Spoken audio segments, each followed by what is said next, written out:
जय हिंद साथियों, स्वागत है आपका self study classes with Sumit Jain YouTube channel में। दोस्तों आज का वीडियो स्टार्ट करते हैं और ऐसी फनी ट्रिक लेकर के हम आए हैं और रोज आपकी सुबह 9:30 पर वीडियो होती है ना, लाइव हिंदी साहित्य की। तो आपको पता है कि फनी ट्रिक आपको हम प्रेषित करते हैं दोस्तों, ठीक है। तो जो भी हमारे नए साथी हैं वो चैनल को सब्सक्राइब कर लें, वीडियो को लाइक और शेयर अवश्य करना है, ठीक है। तो स्टार्ट करते हैं दोस्तों आज का ये वीडियो। आपका जो पहला प्रश्न है, रस संप्रदाय के प्रवर्तक माने जाते हैं तो कौन माने जाते हैं। दोस्तों वीडियो में हम क्या करते हैं, सबसे पहले टेस्ट करवाते हैं, फिर आपको ट्रिक से याद भी करवा देते हैं और जो भी संबंधित तथ्य होते हैं वो भी आपको बता देते हैं, ठीक है। तो ऐसे आपको याद भी हो जाता है, अच्छा भी लगता है। आपको रस संप्रदाय के प्रवर्तक बताना है तो आपको पता है दोस्तों, दुनिया में सबसे ज्यादा जो रस है, जो आनंद है, वो कहां पर है, भारत में, है ना। तो रस संप्रदाय के प्रवर्तक कौन होंगे, आचार्य भरत। और लगभग सभी लोगों को ये चीज पता है कि रस संप्रदाय के प्रवर्तक कौन है, आचार्य भरत हैं, ठीक है। और ये सबसे प्राचीन रस संप्रदाय माना जाता है। आपसे कभी कभी पूछा जाता है कि सबसे प्राचीन संप्रदाय कौन है, तो सबसे प्राचीन संप्रदाय माना जाता है रस संप्रदाय, ठीक है। और दोस्तों इनका एक ग्रंथ है, कौन सा, नाट्य शास्त्र, है ना। नाट्य शास्त्र में इन्होंने कितने रसों की व्याख्या की है, तो 8 रसों की व्याख्या की है। कौन सा रस इन्होंने नहीं माना है, तो शांत रस इन्होंने नहीं माना है। तो इतनी चीजें आपको यहां से पता चलती हैं दोस्तों। अब आपको बताना रीति संप्रदाय के प्रवर्तक कौन है।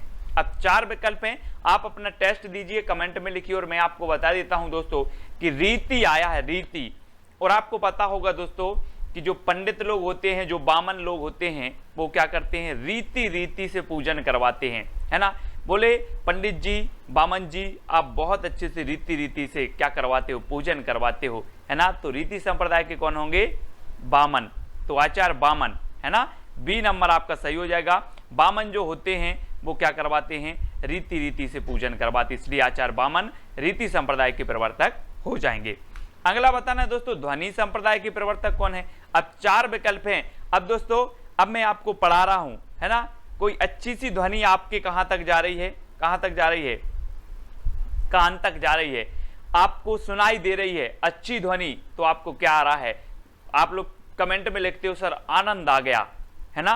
तो अच्छी ध्वनि अगर आप तक को सुनाई दे रही है तो आपको क्या आ जाता है, आनंद आ जाता है। क्या सुनाई दे रही है, ध्वनि सुनाई दे रही है और आनंद आता है, तो ध्वनि संप्रदाय के कौन हो जाएंगे, आनंद वर्धन, है ना। आनंद वर्धन यानी कि जो विकल्प नंबर आपका डी है वो बिल्कुल सही हो जाएगा। ध्वनि संप्रदाय के प्रवर्तक माने जाते हैं आनंद वर्धन, ठीक है। अगला है दोस्तों, अलंकार संप्रदाय के प्रवर्तक कौन है। तो मैंने आपको कई बार बताया है कि अलंकार, हम बोलते ना कि जिस प्रकार व्यक्ति की शोभा आभूषणों से बढ़ती है, उसी प्रकार काव्य की शोभा अलंकार से बढ़ती है। अब आभूषण से तुलना अलंकार की गई है। तो जो आभूषण पहनते हैं दोस्तों, बहुत सारे आभूषण पहनते हैं, अलंकार करते हैं, तो वो कौन होते हैं, भामाशाह होते। बोले वो तो भामाशाह है यार, बहुत सारा अलंकार करता है, आभूषण पहनता है, तो भामह, अलंकार संप्रदाय भामा है, याद रखेंगे, ठीक है। तो सी नंबर आपका बिल्कुल सही हो जाएगा। अगला बताना दोस्तों, वक्रोक्ति संप्रदाय के प्रवर्तक माने जाते हैं तो कौन माने जाते हैं, वक्रोक्ति। अब मैं क्या कर रहा हूं, यहां से वक्र रहा हूं, है ना। बोले सर आप वक्रते रहो, आपकी आवाज मेरे कान तक पहुंच रही है, आप वक्रो और कान तक आवाज पहुंच रही है। तो वक्रोक्ति संप्रदाय के जो प्रवर्तक होंगे वो कौन होंगे, कान तक पहुंच रही है तो कुंतक, कौन होंगे, कुंतक। आप तो वक्रते रहो, मेरी आपकी आवाज कान तक पहुंच रही है तो कुंतक, ठीक है। याद हो रहा है कि नहीं हो रहा, हो रहा होगा, है ना। औचित्य संप्रदाय के प्रवर्तक कौन है दोस्तों, आपको बताना दोस्तों, ऐसे ही पूरे वीडियो आपको मिलेंगे और हिंदी साहित्य को हम चुटकियों में याद करेंगे, चाहे वो नेट एग्जाम हो, पीजीटी, टीजीटी, टेट, है ना, आरपीएससी, कोई भी एग्जाम हो, आपके लिए बिल्कुल भी कठिन नहीं होगा हिंदी साहित्य और औचित्य संप्रदाय। और आपने देखा होगा दोस्तों कि विभिन्न बहुत सारी चीजें होती हैं दुनिया में, लड़ाई होती हैं, झगड़ा होते हैं, लेकिन औचित्य सिर्फ काय में है, क्षमा कर। बोले क्षमा कर दो यार, औचित्य इसी में है ना, क्षमा कर दो, औचित्य इसी में है। तो औचित्य संप्रदाय के प्रवर्तक कौन होंगे, क्षमा कर दो तो क्षेमेंद्र, ठीक है। क्षेमेंद्र यानी कि जो ए नंबर है वो आपका बिल्कुल सही हो जाएगा, क्षेमेंद्र, ठीक है। अगला बताना दोस्तों, उत्पत्ति बाद के जो माने जाते हैं प्रवर्तक वो कौन माने जाते हैं, उत्पत्ति संप्रदाय, उत्पत्तिवाद के तो कौन माने जाते हैं दोस्तों। आपने देखा होगा कि जब हमारी पृथ्वी की उत्पत्ति हुई उसके पहले कैसी थी, एक भट्टा के समान, जैसा ईंट का भट्टा रहता ना, ऐसे भट्टा के समान बिल्कुल लाल थी, लाल। तो भट्टा के समान पृथ्वी लाल थी, फिर पृथ्वी की क्या हुई, उत्पत्ति हुई। उत्पत्ति हुई, उसके पहले कैसी थी, भट्ट के समान, भट्टा के समान थी, तो भट्ट लोलट। उत्पत्ति बाद भट्ट लोलट, याद रख लेना है। बोले पृथ्वी की उत्पत्ति हुई, उसके पहले भट्टा के जैसी थी पृथ्वी, तो भट्ट लोलट, और बा नंबर आपका बिल्कुल सही होगा। ठीक है, अगला प्रश्न है दोस्तों, भुक्तिवाद या भोगवाद संप्रदाय की प्रवर्तक कौन माने जाते हैं? भुक्तिवाद या भोगवाद? दोस्तों एक चीज बताना, आपने सुना होगा हमारे जो बुजुर्ग रहते हैं वो कहते हैं कि मैंने बहुत भोगा है तब जाके आज सुख मिला है, आज नायक बन पाए हैं हम, है ना। मैंने बहुत भुगता है, मैंने बहुत भोगा है तब जाके आज नायक बन पाए हैं। तो भट्ट नायक, है ना, अब नायक बन गए। बोलते ना, नायक नहीं खलनायक हूं मैं, आप लोग सुनते होंगे गाना। बहुत भोगा है और अब क्या बन गए, नायक बन गए। नायक यानी कि जो बी नंबर है वो आपका बिल्कुल सही होगा, भुक्तिवाद भोगवाद, है ना। याद हो रहा है आप लोगों की? नहीं, भामह का हमने याद कर लिया, अलंकार संप्रदाय, कुंतक का आपने याद कर लिया, वक्रोक्ति संप्रदाय, औचित्य संप्रदाय, क्षेमेंद्र का याद कर लिया। अब आपको बताना है अभिव्यक्ति संप्रदाय के प्रवर्तक कौन है। 4 विकल्प हैं दोस्तों।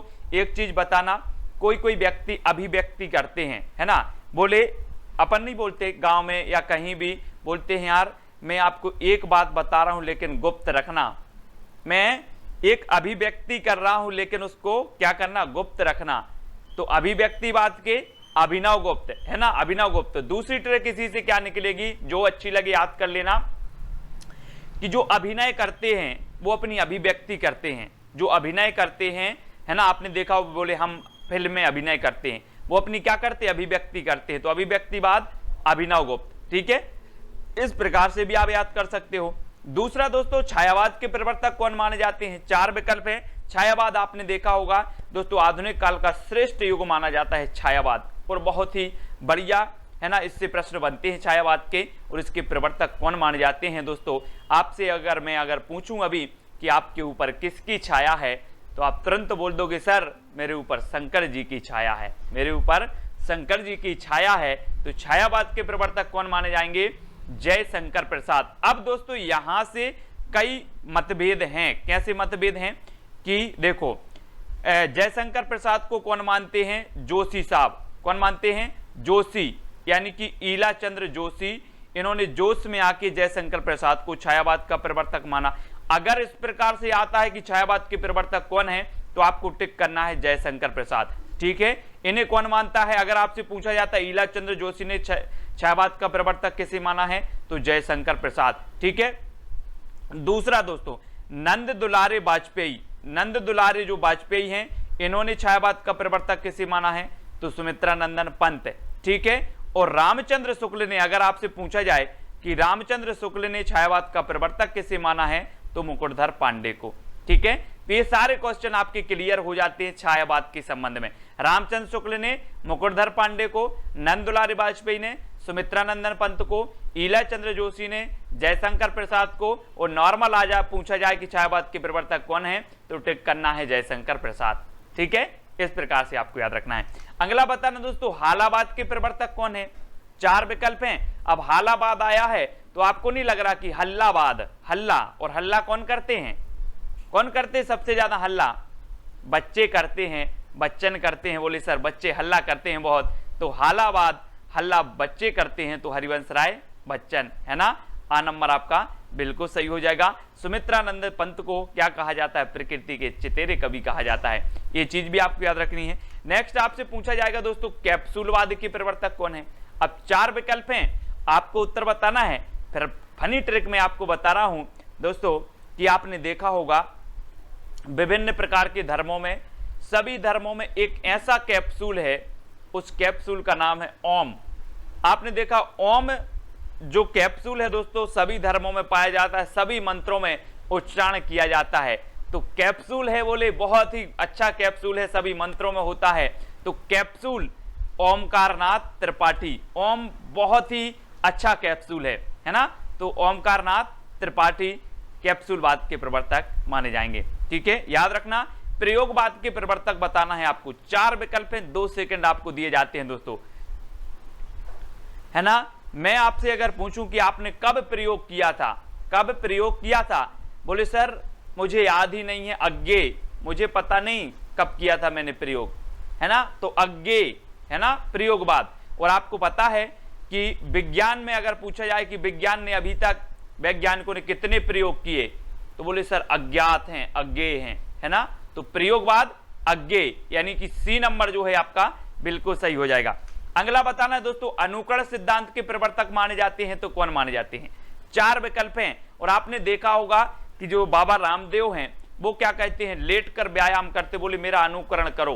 कैसे? लेट के, लेटो और अनुकरण करो, लेटो और अनुकरण। यहां पर देखो चित्र में बाबा रामदेव लेटो और यहां पर अनुकरण, बाबा देव का अनुकरण, लेटो, यहां लेटो बोला, लेट कर, तो लेटो क्या करना है, लेटो और अनुकरण करो, तो अनुकरण सिद्धांत के लेटो यानी प्लेटो, है ना, प्लेटो। अनुकरण सिद्धांत के कौन हो जाएंगे? प्लेटो हो जाएंगे। आ नंबर आपका बिल्कुल सही हो जाएगा दोस्तों, आ नंबर, ठीक है, याद रख लेना। अज्ञेय आपको पता है प्रयोगवाद के हैं। और आगे देखते हैं स्वच्छंदतावाद के प्रवर्तक कौन है। दोस्तों हम बोल देते हैं कि पक्षी स्वच्छ आकाश में उड़ रहे हैं, है ना, पक्षी स्वच्छ आकाश में उड़ रहे हैं। और हम पक्षी को क्या बोलते हैं? वर्ड्स, क्या बोलते हैं? वर्ड्स। स्वच्छ आकाश में उड़ रहे हैं तो स्वच्छ से स्वच्छंदतावाद, स्वच्छ आकाश में कौन उड़ रहे हैं? वर्ड्स उड़ रहे हैं, तो वर्ड्सवर्थ, पाश्चात्य काव्यशास्त्र से ये सिद्धांत है ना, स्वच्छ आकाश में कौन उड़ रहे हैं? वर्ड्स उड़ रहे हैं, तो वर्ड्सवर्थ स्वच्छंदतावाद के कौन माने जाएंगे?